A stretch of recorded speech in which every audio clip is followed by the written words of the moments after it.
يلا تفضل.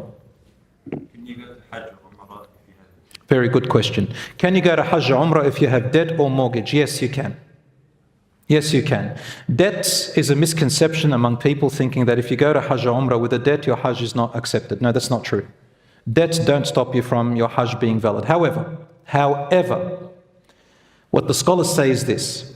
If your money that you have, that you're going to use to take you to Hajj, which is an obligation, is only enough to take you to Hajj, and you have a debt at the same time, number one. Number two, that debt is due. It's overdue. Number two.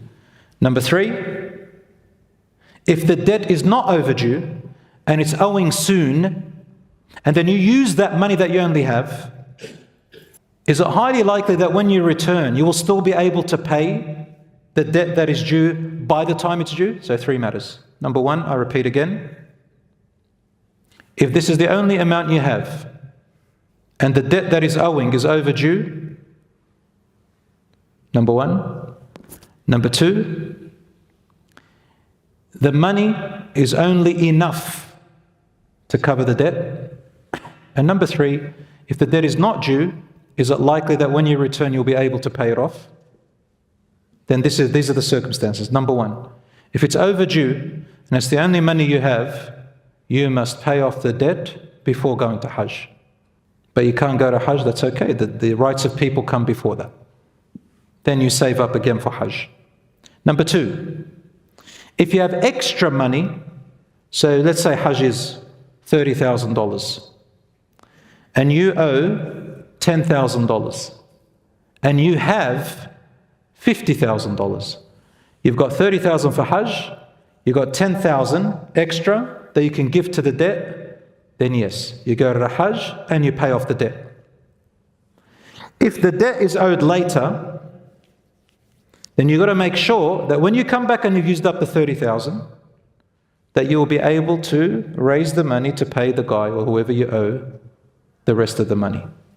As for mortgages, I'm not going to talk about the issue of conventional bank and riba. Let's just put that aside and assume that the mortgage is all good and fine.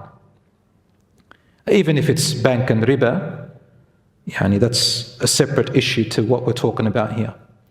If there is a mortgage owed on the house, then this is what we call, it is a planned repayment. Correct? It's a planned repayment. So over, for example, 20 or 30 years, the person pays in installments. Although it's called a debt, this does not count. So you go to Hajj. You go to Hajj. Otherwise, you'll be waiting 30 years to pay off the house. And God forbid if the loan is also riba, and you're waiting, and the Hajj is going to have to wait. No, that's not on. So the mortgages, long-term planned settlement of debts, do not stop you from going to Hajj. You must go to Hajj if you have the money to get there.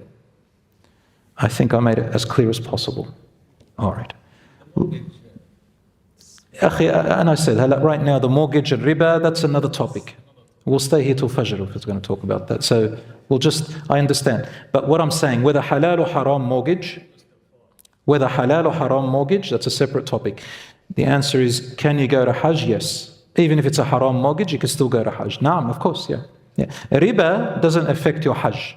Riba doesn't affect your salah. Riba doesn't affect your hijab. Riba does not affect your sawm. Each one is separate.